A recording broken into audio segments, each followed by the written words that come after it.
Սամվել Կարապետյանի հայտնվելը Հայաստանում ինձ համար նույնն է, ինչ որ ուրեմն բանի հայտնվելն էր Ստեփանակերտում Ռուբենինը, երկուսն էլ պրովոկատորներ են եւ Մոսկվայի ագենտուրան է, հիմա ազդեցության ագենտուրա թե ուղղ ագենտուրա տարբերություն չկա, ազդեցության ասենք,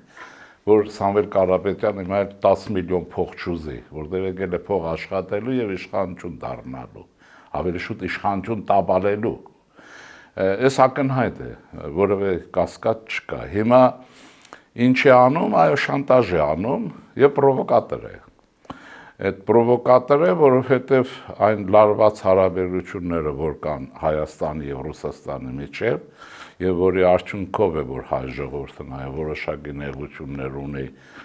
Ռուսաստանում առաջին հերթին եւ երկրորդ հերթին հանրապետություն եւ այլն։ Ուրեմն այս բոլորը վաբանկ գնալու քաղաքականության մասին է խոսում։ Ինչու է վաբանկ գնում, ես կարծում եմ, որ ինքը կոնկրետ հանձնարարություն ունի եւ իր աչքի առաջ այդ ուրեմն Գալուգայ Պրարապ աչքի առաջ նկատի ունի Ռուբեն Վարդանյանին։ Ռուբեն Վարդանյանը նույն սխեման է, ասեմ ինչը, ինչի հայտնվեց Ստեփանագերտում այդ բարերարը, մարդասերը եւ այլն էլի, այսպես զավեշտալի է եւ հայրենասերն անշուշտ, որ Արցախի տեղը չգիտեր, բայց Ստեփանագերտ գնացել էր փրկության, որտեղ Մոսկվան գործուղել էր,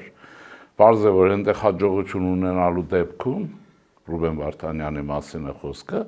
պիտի գար Հայաստան եւ փորձեր վարչապետ դառնալ։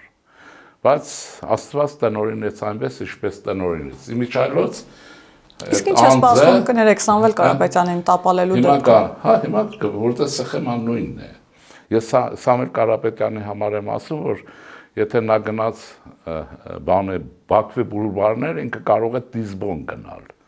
որտեղ ռուսները սրանց ակնհայտորեն գործողում են քայքայիչ աշխատանքի համար, ակնհայտ է, էլի։